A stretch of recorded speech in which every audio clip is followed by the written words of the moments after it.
എല്ലാ വിദ്യാർത്ഥികൾക്കും പുതിയൊരു വീഡിയോയിലേക്ക് സ്വാഗതം.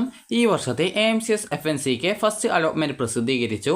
amcsfnck.com/BSc ലിസ്റ്റ് എന്ന് പറഞ്ഞുകൊണ്ട് സെർച്ച് ചെയ്യുക, അല്ലെങ്കിൽ amcsfnck.com വെബ്സൈറ്റ് ഓപ്പൺ ചെയ്ത ശേഷം നിങ്ങൾക്ക് കോഴ്സസ് എന്നുള്ളതിൽ BSc നഴ്സിംഗ് സെലക്ട് ചെയ്ത് കഴിഞ്ഞാൽ ഈ ഒരു പേജിലേക്ക് പ്രവേശിക്കുന്നതാണ്. അപ്പോൾ വിദ്യാർത്ഥികളുടെ അലോട്ട്മെൻറ്റ് വന്നിട്ടുണ്ട്. നിങ്ങൾ ജസ്റ്റ് ലോഗിൻ ചെയ്ത് നിങ്ങളുടെ റിസൾട്ട് ചെക്ക് ചെയ്ത് നോക്കുക. അതിനു മുമ്പായിട്ട് വിദ്യാർത്ഥികൾക്ക് ഇവിടെ ഇൻസ്ട്രക്ഷൻസ് കൊടുത്തിട്ടുണ്ട്. ഇവിടെ ഫസ്റ്റ് അലോട്ട്മെൻറ്റ് ലിസ്റ്റ് ഫുൾ എന്ന് പറഞ്ഞുകൊണ്ട് നൽകിയത് കാണാം. ഇതിൽ അലോട്ട്മെൻറ്റ് കിട്ടിയുള്ള, അതായത് ഫസ്റ്റ് അലോട്ട്മെൻറ്റ് കിട്ടിയുള്ള വിദ്യാർത്ഥികളുടെ ലിസ്റ്റാണ്. ജസ്റ്റ് നിങ്ങൾക്ക് വേണമെങ്കിൽ ഈ ഒരു രീതിയിൽ ജസ്റ്റ് ഒന്ന് ചെക്ക് ചെയ്ത് നോക്കാവുന്നതാണ്. അതുപോലെ നിങ്ങളുടെ ഇൻഡെക്സ് മാർക്ക് ഏത് കാറ്റഗറിയിലാണ്, അതുപോലെ തന്നെ പ്രിഫറൻസ് എത്രാമത്തെ ഓപ്ഷനിലാണ് കിട്ടിയിട്ടുള്ളത്, അതുപോലെ തന്നെ അതായത് നിങ്ങളുടെ പ്രിഫറൻസ് എത്രയാണ് എന്ന് ഇങ്ങനെ കൊടുത്തിട്ടുണ്ട്. അതുപോലെ തന്നെ നിങ്ങൾക്ക് ഇവിടെ അടുത്തതായിട്ട് കൊടുത്തിട്ടുള്ളത് ഈ ഒരു കോളേജിൻ്റെ അലോട്ടഡ് കോളേജിൻ്റെ കോഡും, അതുപോലെ നിങ്ങളുടെ പേര്, അതുപോലെ application number, open merit rank എന്നിങ്ങനെയൊക്കെയുള്ള എല്ലാവിധ ഡീറ്റെയിൽസും ഇതിൽ കൊടുത്തിട്ടുണ്ട്. ജസ്റ്റ് നിങ്ങളിത് പരിശോധിക്കുക. അപ്പോൾ ഇതിൽ നിങ്ങൾക്ക് ഏകദേശം താഴോട്ടേക്ക് നോക്കുന്ന സമയത്ത്, അതായത് ഫുൾ ലിസ്റ്റ് ഇതിൽ കൊടുത്തിട്ടുണ്ട്. ജസ്റ്റ് ഈ ഒരു ലിസ്റ്റ് ഒന്ന് ചെക്ക് ചെയ്ത് നോക്കുക. അപ്പോൾ ഇനി വിദ്യാർത്ഥികൾ ശ്രദ്ധിക്കേണ്ടത്, ഇവിടെ first allotment college wise list കൊടുത്തിട്ടുണ്ട്. അതായത് ഓരോ കോളേജ് വൈസ് അലോട്ട്മെൻറ്റ് കിട്ടിയിട്ടുള്ള വിദ്യാർത്ഥികളുടെ ഡീറ്റെയിൽസ് നിങ്ങൾക്ക് വേണമെങ്കിൽ പരിശോധിക്കാം. ഇവിടെ നിങ്ങൾ ഓരോ കോളേജസ് കാണാം. അപ്പോൾ ഈ ഒരു കോളേജസ് ജസ്റ്റ് ഒന്ന് ക്ലിക്ക് ചെയ്ത് കഴിഞ്ഞാൽ ആ ഒരു കോളേജിൽ അഡ്മിഷൻ കിട്ടിയിട്ടുള്ള വിദ്യാർത്ഥികളുടെ ആ ഒരു ഡീറ്റെയിൽസ് അറിയാൻ സാധിക്കുന്നതാണ്. അപ്പോൾ ഈ ഒരു രീതിയിൽ നിങ്ങൾക്ക് കറക്റ്റായിട്ട് ആ ഒരു കോളേജിൽ കിട്ടിയിട്ടുള്ള വിദ്യാർത്ഥികളുടെ മാർക്ക്, അതുപോലെ തന്നെ അതായത് മാർക്കല്ല, ജസ്റ്റ് അവരുടെ ആപ്ലിക്കേഷൻ നമ്പർ, അതുപോലെ ഓപ്പൺ മെറിറ്റിൽ അവരുടെ റാങ്ക് എത്രയായിരുന്നു, അതുപോലെ തന്നെ കാൻഡിഡേറ്റിൻ്റെ പേര്, അതുപോലെ തന്നെ ഇവിടെ പ്രിഫറൻസ്, കാറ്റഗറി, ഇൻഡെക്സ് എന്നിങ്ങനെയൊക്കെ കൊടുത്തിട്ടുണ്ട്. അപ്പോൾ നിങ്ങൾ ഇത് ജസ്റ്റ് നിങ്ങൾ കറക്റ്റായിട്ട് ജസ്റ്റ് വേണമെങ്കിൽ വെറുതെ നോക്കാവുന്നതാണ്. അപ്പോൾ ഇനി വിദ്യാർത്ഥികൾക്ക് അലോട്ട്മെൻറ്റ് കിട്ടിയിട്ടുണ്ടെങ്കിൽ എന്താണ് ചെയ്യേണ്ടത് എന്ന് നോക്കാം. അതിനായിട്ട് വിദ്യാർത്ഥികൾക്ക് വേണ്ടിയുള്ള ഇൻസ്ട്രക്ഷൻസ് ഈ ഒരു പേജിൽ നൽകിയിട്ടുണ്ട്. ജസ്റ്റ് ആ ഇൻസ്ട്രക്ഷൻസിൽ ക്ലിക്ക് ചെയ്യുക, അത് ഡൗൺലോഡ് ചെയ്തെടുക്കുക. അപ്പോൾ ഡൗൺലോഡ് ചെയ്തെടുത്ത് കഴിഞ്ഞാൽ നിങ്ങൾക്ക് ഇതിൽ എന്തൊക്കെയാണ് നിങ്ങൾക്ക് ഈ ഒരു അലോട്ട്മെൻറ്റ് കിട്ടിയിട്ടുണ്ടെങ്കിൽ എന്തൊക്കെ കാര്യങ്ങൾ ശ്രദ്ധിക്കണം എന്നുള്ളത് ഇതിൽ നൽകിയിട്ടുണ്ട്. അപ്പോൾ നമുക്ക് ആ ഒരു ഇൻസ്ട്രക്ഷൻസ് നോക്കാം. അപ്പോൾ ഈ ഒരു ഇൻസ്ട്രക്ഷൻസ് പ്രകാരം പറഞ്ഞിട്ടുള്ളത്, വിദ്യാർത്ഥികൾക്ക് ഈ ഒരു നിങ്ങൾക്ക് അലോട്ട്മെൻറ്റ് കിട്ടിയിട്ടുണ്ടെങ്കിൽ ആ ഒരു അലോട്ട്മെൻറ്റ് കൺഫേം ചെയ്യണം. അതായത് നിങ്ങൾ ട്യൂഷൻ ഫീസിൻ്റെ പാർഷ്യലായിട്ടുള്ള ഭാഗം, അതായത് ഒരു നിശ്ചിത ഭാഗം അടച്ചുകൊണ്ട്, അത് 25,000 രൂപയാണ് നിങ്ങൾ അടക്കേണ്ടി വരിക. അത് നിങ്ങൾക്ക് ഈ ഒരു ജൂലൈ 29 മുതൽ ജൂലൈ 31 വെനസ്ഡേ, അതായത് വൈകുന്നേരം 5 മണി വരെ ഈ ഒരു രീതിയിൽ ഫീ പേയ്മെൻറ്റ് ചെയ്തുകൊണ്ട് നിങ്ങൾക്ക് നിങ്ങളുടെ സീറ്റ് കൺഫേം ചെയ്യാവുന്നതാണ്. അതായത് ഫസ്റ്റ് അലോട്ട്മെൻറ്റ് കിട്ടിയിട്ടുണ്ടെങ്കിൽ നിങ്ങൾ ഈ ഒരു ടോക്കൺ ഫീ പേയ്മെൻറ്റ് അടച്ചുകൊണ്ട് നിങ്ങളുടെ സീറ്റ് കൺഫേം ചെയ്യുക. അപ്പോൾ ഈ ഒരു BSc നഴ്സിംഗ്, അതുപോലെ MSc nursing, post basic BSc nursing എന്നിവയുടെയൊക്കെ ആദ്യ അലോട്ട്മെൻറ്റ് ഈ ഒരു വെബ്സൈറ്റിൽ പ്രസിദ്ധീകരിച്ചിട്ടുണ്ട്. അപ്പോൾ അതിന് അപ്ലൈ ചെയ്തവർ അത് കറക്റ്റായിട്ട് പരിശോധിക്കുക. നിങ്ങൾക്ക് അലോട്ട്മെൻറ്റ് കിട്ടിയിട്ടുണ്ടെങ്കിൽ 25,000 രൂപ വിദ്യാർത്ഥികൾ ഈ ഒരു ട്യൂഷൻ ഫീ ഇനത്തിലുള്ള ആദ്യത്തെ ടോക്കൺ ഫീ ആയിട്ട് അടക്കണം. അപ്പോൾ അതിനുശേഷം ബാക്കി ഫീസ് മാത്രമേ വിദ്യാർത്ഥികൾ അഡ്മിഷൻ ടൈമിൽ അടക്കേണ്ടതായിട്ടുള്ളൂ. ഈ ഒരു ഫീസ് അടച്ചിട്ടില്ലെങ്കിൽ നിങ്ങൾക്ക് ലഭിച്ച അലോട്ട്മെൻറ്റ് നഷ്ടപ്പെടുന്നതാണ് എന്നുള്ളത് പ്രത്യേകം ശ്രദ്ധിക്കേണ്ടതാണ്. അതായത് വിദ്യാർത്ഥികൾ ഈ ഒരു ജൂലൈ 29 മുതൽ 31 വൈകുന്നേരം 5 മണിക്ക് മുമ്പായിട്ട് നിങ്ങളുടെ 1ാം വർഷത്തെ ട്യൂഷൻ ഫീസിൻ്റെ ഭാഗമായിട്ട് ടോക്കൺ ഫീ ഇനത്തിൽ 25,000 രൂപ ഓൺലൈനായിട്ട് അടച്ച് അസോസിയേഷൻ വെബ്സൈറ്റുമായി ഓൺലൈനായിട്ട് നിങ്ങളുടെ കൺഫർമേഷൻ സ്ഥിരീകരിച്ചിട്ടില്ല എങ്കിൽ അലോട്ട്മെൻറ്റ് റദ്ദ് ചെയ്യപ്പെടുന്നതാണ് എന്നുള്ളത് പ്രത്യേകം ശ്രദ്ധിക്കേണ്ടതാണ്. അതുപോലെ തന്നെ നിങ്ങൾക്ക് പിന്നീട് ഈ ടോക്കൺ ഫീ അടക്കാത്ത വിദ്യാർത്ഥികൾക്ക്, അതായത് അലോട്ട്മെൻറ്റ് ലഭിച്ചവർ മാത്രമേ ഈ ഒരു ടോക്കൺ ഫീ പേയ്മെൻറ്റ് അടക്കേണ്ടതുള്ളൂ. അപ്പോൾ ഈ ഒരു ടോക്കൺ ഫീ പേയ്മെൻറ്റ് അടച്ചിട്ടില്ലെങ്കിൽ പിന്നീട് വരുന്ന അലോട്ട്മെൻറ്റ് പ്രോസസ്സിൽ നിന്നും നിങ്ങളെ പുറത്താക്കുകയും ചെയ്യുന്നതാണ് എന്നുള്ളത് പ്രത്യേകം ശ്രദ്ധിക്കേണ്ടതാണ്. അതായത് പിന്നീട് വരുന്ന അലോട്ട്മെൻറ്റുകളിൽ നിങ്ങളെ ഫീ പേയ്മെൻറ്റ് ചെയ്തിട്ടില്ലെങ്കിൽ നിങ്ങളെ പരിഗണിക്കുന്നതല്ല, അതായത് അതിൽ പങ്കെടുക്കാൻ അവസരം കിട്ടുന്നതല്ല എന്നുള്ളത് പ്രത്യേകം പറഞ്ഞിട്ടുണ്ട്. ഇനി പറഞ്ഞിരിക്കുന്നത്, പ്രവേശനം ലഭിച്ച കോളേജുകളിൽ നേരിട്ട് ഹാജരാവുകയും വിദ്യാർത്ഥികളുടെ ഒറിജിനൽ സർട്ടിഫിക്കറ്റുകൾ പരിശോധിക്കുകയും പ്രവേശന നടപടികൾ പൂർത്തിയാക്കുകയും ചെയ്യേണ്ടത് ഓഗസ്റ്റ് 8 വ്യാഴാഴ്ച 12 മുതൽ, അത് ഓഗസ്റ്റ് 8 മുതൽ ഓഗസ്റ്റ് 12 വരെയാണ്. ഇത് സംബന്ധിച്ചുള്ള വിശദാംശങ്ങൾ വിദ്യാർത്ഥികളെ പിന്നീട് വെബ്സൈറ്റിലൂടെ അറിയിക്കുന്നതാണെന്നുള്ളത് പറഞ്ഞിട്ടുണ്ട്. അതുപോലെ തന്നെ പ്രോസ്പെക്ടസിൽ നിർദ്ദേശിച്ചിരിക്കുന്ന എല്ലാ രേഖകളുടെയും ഒറിജിനൽ ഡോക്യുമെൻറ്റുകൾ, അത് സർട്ടിഫിക്കറ്റുകളുടെയും ഒറിജിനൽ കോളേജിൽ നേരിട്ടെത്തി വിദ്യാർത്ഥികൾ അഡ്മിഷൻ എടുക്കുന്ന സമയത്ത് കറക്റ്റായിട്ട് കോളേജിൽ പോയിട്ട് പ്രിൻസിപ്പാളിന് അത് കൊടുക്കേണ്ടതാണ്.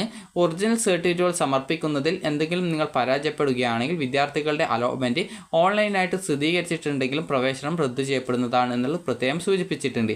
ഇനി നിങ്ങൾ എങ്ങനെയാണ് ഈ ഒരു ഫീ പേയ്മെൻറ്റ്, അതായത് ഈ ഒരു ഫീ പേയ്മെൻറ്റ് അടിച്ച് കൺഫർമേഷൻ ചെയ്യേണ്ടത് എന്നുള്ളതാണ് അടുത്ത സ്റ്റെപ്പ് നോക്കുന്നത്. അത് നിങ്ങളുടെ യൂസർ ഐഡിയും പാസ്വേഡും ഉപയോഗിച്ച് amcsfnck.com വെബ്സൈറ്റിൽ ലോഗിൻ ചെയ്ത് താഴെ പറയുന്ന 3 കാര്യങ്ങളാണ് നിങ്ങൾ ചെയ്യേണ്ടത്. ഒന്നാമത്തെ കാര്യം എന്ന് പറയുന്നത് നിങ്ങളുടെ ട്രാൻസാക്ഷൻ ഡേറ്റ് ആൻഡ് ടൈം, അതുപോലെ തന്നെ ബ്രാഞ്ച്, അതായത് നിങ്ങൾ ഒന്നാമതായിട്ട് ഓൺലൈൻ പേയ്മെൻറ്റ് ഗേറ്റ് വേ ഉപയോഗപ്പെടുത്തിയോ അല്ലെങ്കിൽ വെബ്സൈറ്റിൽ നിന്നും ഡൗൺലോഡ് ചെയ്തെടുക്കുന്ന സൗത്ത് ഇന്ത്യൻ ബാങ്കിൻ്റെ ചലാൻ ഉപയോഗിച്ചോ 1-ാം വർഷ ഫീസ് ഇനത്തിൻ്റെ ഭാഗമായി 25,000 രൂപ അടക്കുകയും അതിൻ്റെ വിശദാംശങ്ങൾ വിദ്യാർത്ഥികൾക്ക് ഓൺലൈനായിട്ട് നൽകുകയും ചെയ്യാവുന്നതാണ്.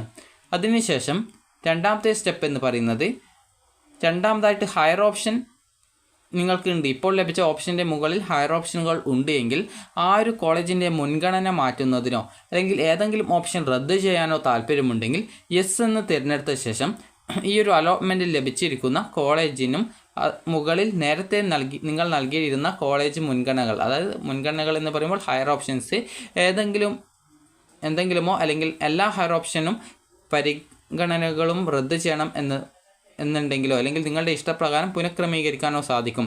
നോ എന്ന് തിരഞ്ഞെടുത്താൽ നിങ്ങൾ നേരത്തെ നൽകിയിരിക്കുന്ന ഹയർ ഓപ്ഷൻ തുടർന്നും ലഭ്യമായിരിക്കും. മേൽപ്പറഞ്ഞ തിരഞ്ഞെടുപ്പ് പ്രകാരം അപേക്ഷകർ നിലനിർത്തിയിരിക്കുന്ന കോളേജുകളുടെ മുൻഗണന അനുസരിച്ച് അടുത്ത അലോട്ട്മെൻറ്റിൽ പ്രവേശനം ലഭിക്കുന്ന പക്ഷം പുതുതായിട്ട് അലോട്ട്മെൻറ്റ് ലഭിച്ച കോളേജിലേക്ക് മാറേണ്ടതാണ്. അതായത് ഇതിൽ പറഞ്ഞിരിക്കുന്നത് എന്താണെന്ന് നോക്കാം. അതായത് നിങ്ങൾക്കിപ്പോൾ ഒരു ഉദാഹരണത്തിന് ഇപ്പോൾ 5-ാമത്തെ ഓപ്ഷനാണ് കിട്ടിയതെന്ന് കരുതുക. അപ്പോൾ നിങ്ങൾ ഓൾറെഡി അവിടെ ഫീ പേയ്മെൻറ്റ് ചെയ്തു, ആ ഒരു സീറ്റ് കൺഫേം ചെയ്യേണ്ടത് നിർബന്ധമാണ്. കൺഫേം ചെയ്തിട്ടില്ലെങ്കിൽ പിന്നീടുള്ള ഒരു അലോട്ട്മെൻറ്റിലും നിങ്ങളെ പരിഗണിക്കുന്നതല്ല എന്നുള്ളതാണ്. അപ്പോൾ ആ 25,000 രൂപ നിങ്ങൾ അടച്ചു. ഓൺലൈനായിട്ടോ അല്ലെങ്കിൽ സൗത്ത് ഇന്ത്യൻ ബാങ്കിൻ്റെ, അതായത് നിങ്ങൾ ലോഗിൻ ചെയ്യുമ്പോൾ നിങ്ങൾക്ക് ചലാൻ വഴി പേയ്മെൻറ്റ് ചെയ്യാനുള്ള ഓപ്ഷൻ ഉണ്ട്.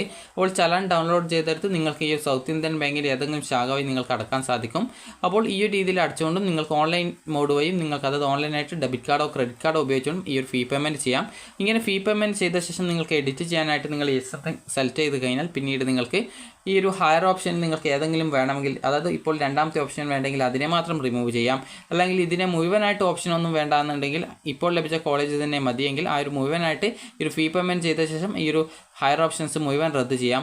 അല്ലാന്നുണ്ടെങ്കിൽ ആ ഒരു ഓപ്ഷനെ അതേ രീതിയിൽ തന്നെ നിലനിർത്തി കൊടുക്കാം. അതായത് 1, 2, 3, 4, 5 ഈ ഒരു രീതിയിൽ തന്നെ നിലനിർത്തിയിട്ട് അടുത്ത അലോട്ട്മെൻറ്റിൽ ഏതെങ്കിലും ഓപ്ഷൻ കിട്ടുന്ന സമയത്ത് അതിനെ നിങ്ങൾക്ക് അലോട്ട്മെൻറ്റ് കിട്ടുകയാണെങ്കിൽ അങ്ങോട്ടേക്ക് മാറാവുന്നതാണ്. അതായത് നിങ്ങൾക്കിപ്പോൾ അടുത്ത സെക്കൻഡ് അലോട്ട്മെൻറ്റ് വരുന്ന സമയത്ത് മറ്റൊരു ഓപ്ഷനിലേക്ക് കിട്ടുകയാണെങ്കിൽ ഇപ്പോൾ ലഭിച്ച ഓപ്ഷനും ആ ഒരു സെക്കൻഡ് അലോട്ട്മെൻറ്റ് കിട്ടിയ ഓപ്ഷൻ്റെ താഴെയുള്ള ഓപ്ഷനും റദ്ദ് ചെയ്യപ്പെടും. അതിനുശേഷം ആ ഒരു പുതുതായിട്ട് കിട്ടിയുള്ള കോളേജിൽ നിർബന്ധമായിട്ടും നിങ്ങൾ അഡ്മിഷൻ എടുക്കേണ്ടതായിട്ട് വരും. ഇനി അതല്ല, ഇതിൻ്റെ സ്ഥാനം നിങ്ങൾക്ക് മാറ്റണം. അതായത് 1-ാമത്തെ ഓപ്ഷനെ 2-ാമതും 2-ാമത്തെ ഓപ്ഷനെ 3-ാമത്തെ ഓപ്ഷനെ 1-ാമതായിട്ട് നിങ്ങൾക്ക് സെറ്റ് ചെയ്ത് കൊടുക്കണം എന്ന് കരുതുക. അപ്പോൾ അങ്ങനെ സെറ്റ് ചെയ്യണം എന്നുണ്ടെങ്കിൽ നിങ്ങൾക്ക് ആ ഒരു രീതിയിലും സെറ്റ് ചെയ്ത് കൊടുക്കാവുന്നതാണ്. അപ്പോൾ ഇതാണ് ഇതിൽ പറഞ്ഞിരിക്കുന്നത്. അടുത്തതായിട്ട് അലോട്ട്മെൻറ്റ്, അതായത് കൺഫേം മൈ അലോട്ട്മെൻറ്റ് എന്നുള്ളതാണ്. അതായത് അവസാനമായിട്ട് കൺഫേം എന്ന ലിങ്കിൽ ക്ലിക്ക് ചെയ്ത് അലോട്ട്മെൻറ്റ് സ്ഥിരീകരിക്കുന്ന നടപടിക്രമങ്ങൾ പൂർത്തീകരിക്കേണ്ടതാണ് എന്നുള്ളതാണ്. അപ്പോൾ നിശ്ചിത സമയത്തിനുള്ളിൽ മുകളിൽ നിർദ്ദേശിക്കുന്ന രീതിയിൽ നിങ്ങളുടെ അലോട്ട്മെൻറ്റ് ഓൺലൈനിൽ സ്ഥിരീകരിച്ചു കഴിഞ്ഞാൽ ഈ ഒരു വിവരങ്ങൾ ഉൾക്കൊള്ളുന്ന ഇമെയിൽ സന്ദേശം നിങ്ങളുടെ രജിസ്റ്റർ ചെയ്ത ഇമെയിൽ അഡ്രസ്സിലേക്ക് ലഭിക്കുന്നതായിരിക്കും. ഇനി വിദ്യാർത്ഥികൾ ശ്രദ്ധിക്കേണ്ടത്, നിങ്ങൾ ഈ ഒരു ഓഗസ്റ്റ് 8 മുതൽ 12 വരെ അഡ്മിഷനായിട്ട് പോകുന്ന സമയത്ത് ഇതിൽ പറഞ്ഞ പ്രകാരമുള്ള ഡോക്യുമെൻറ്റ്സൊക്കെ കൊണ്ടുപോവേണ്ടതാണ്. അപ്പോൾ വിദ്യാർത്ഥികൾക്ക് ഈ ഒരു വീഡിയോ ഉപകാരപ്രദമായിട്ടുണ്ടെന്ന് കരുതുന്നു. അപ്പോൾ കോളേജിൽ ചെന്ന് ബന്ധപ്പെട്ട രേഖകളൊക്കെ സമർപ്പിച്ച് കോളേജിൽ അഡ്മിഷൻ എടുക്കേണ്ട ഡേറ്റ് പിന്നീട് നിങ്ങളെ അറിയിക്കുന്നതാണ്. അതുപോലെ തന്നെ വിദ്യാർത്ഥികൾ ഫീസ് അതായത് അടച്ച ഫീസ് തിരികെ ലഭിക്കുന്നതിന്, അതായത് നിങ്ങളിപ്പോൾ ഈ ഒരു കോളേജിൽ അഡ്മിഷൻ നേടി നിങ്ങൾക്കിപ്പോൾ LBS വഴിയോ മറ്റോ അലോട്ട്മെൻറ്റ് കിട്ടുകയാണെങ്കിൽ നിങ്ങൾക്ക് അതായത് ഓൺലൈനായിട്ട് സ്ഥിരീകരിച്ച അലോട്ട്മെൻറ്റ് ഓൺലൈനായിട്ട് തന്നെ റദ്ദ് ചെയ്യുന്നതിന് അവസരമുണ്ടായിരിക്കും. അലോട്ട്മെൻറ്റ് അപേക്ഷയുടെ യൂസർ ഐഡിയും പാസ്വേഡും ഉപയോഗിച്ച് വെബ്സൈറ്റിൽ amcsfnck.com ലോഗിൻ ചെയ്തുകൊണ്ടാണ് ഇത് ചെയ്യേണ്ടത്. അടച്ച ഫീസ് തിരികെ ലഭിക്കുന്നതിന് ഓൺലൈൻ ഫോമിലുള്ള വിശദാംശങ്ങൾ സമർപ്പിക്കേണ്ടതാണ്. ഇപ്രകാരം ഓൺലൈനായിട്ട് സ്ഥിരീകരിച്ച അലോട്ട്മെൻറ്റ് റദ്ദ് ചെയ്യുമ്പോൾ നിങ്ങൾക്ക് ഈ ഒരു വിവരങ്ങൾ ഉൾക്കൊള്ളുന്ന ഒരു ഇമെയിൽ സന്ദേശം നിങ്ങളുടെ രജിസ്റ്റർ ചെയ്ത ഇമെയിൽ അഡ്രസ്സിലേക്ക് നിങ്ങൾക്ക് ലഭിക്കുന്നതാണ്. അപ്പോൾ എന്തെങ്കിലും സംശയമുണ്ടെങ്കിൽ നിങ്ങൾ admission@amcsfnck.com എന്ന ഇമെയിൽ അഡ്രസ്സിലേക്ക് ഒരു ദിവസത്തിനുള്ളിൽ അറിയിക്കുക. അതുപോലെ ഇമെയിൽ സബ്ജക്റ്റിൻ്റെ സ്ഥാനത്ത് നിങ്ങളുടെ അപേക്ഷയുടെ നമ്പറും അപേക്ഷേൻ്റെ പേരും നിർബന്ധമായിട്ടും ചേർക്കേണ്ടതാണ്. അപ്പോൾ വിദ്യാർത്ഥികൾ ആദ്യം ചെയ്യേണ്ടത് ഈ ഒരു ഫീ പേയ്മെൻറ്റ് ചെയ്യുക. ഫീ പേയ്മെൻറ്റ് ചെയ്ത ശേഷം നിങ്ങൾക്ക് ഹയർ ഓപ്ഷൻ എന്തെങ്കിലും എഡിറ്റ് ചെയ്യണമെങ്കിൽ എഡിറ്റ് ചെയ്യാവുന്നതാണ്. അത് ഓപ്ഷൻ റീഅറേഞ്ച് ചെയ്ത് കൊടുക്കാം, അതുപോലെ എഡിറ്റ് ചെയ്ത് കൊടുക്കാവുന്നതാണ്. പുതിയ ഓപ്ഷൻ നൽകാൻ പറ്റുന്നതല്ല. ഏതെങ്കിലും ഓപ്ഷൻ റദ്ദ് ചെയ്യണമെങ്കിൽ റദ്ദ് ചെയ്ത് കൊടുക്കാം. അപ്പോൾ മുഴുവനായിട്ട് റദ്ദ് ചെയ്യണമെങ്കിൽ റദ്ദ് ചെയ്യാം. പ്രത്യേകം ശ്രദ്ധിക്കേണ്ടത് മുഴുവനായിട്ട് റദ്ദ് ചെയ്ത് കൺഫേം ചെയ്താൽ പിന്നീട് ആ ഒരു ഓപ്ഷൻ വീണ്ടും പുനഃസ്ഥാപിച്ച് നൽകുന്നതല്ല. അതുകൊണ്ട് തന്നെ ഇപ്പോൾ ലഭിച്ച ഓപ്ഷൻ സാറ്റിസ്ഫൈഡ് ആണെങ്കിലും അല്ലെങ്കിലും നിങ്ങൾ ഈ ഒരു ടോക്കൺ ഫീ പേയ്മെൻറ്റ് ചെയ്യുക. കാരണം ടോക്കൺ ഫീ പേയ്മെൻറ്റ് ചെയ്തിട്ടില്ലെങ്കിൽ അലോട്ട്മെൻറ്റ് പ്രോസസ്സിൽ നിന്ന് നിങ്ങളെ പുറത്താക്കുന്നതായിരിക്കും. അപ്പോൾ വിദ്യാർത്ഥികൾക്ക് ഈ ഒരു വീഡിയോ ഉപകാരപ്രദമായിട്ടുണ്ടെങ്കിൽ ലൈക്ക് ചെയ്യുക, ഷെയർ ചെയ്യുക. Thank you for watching.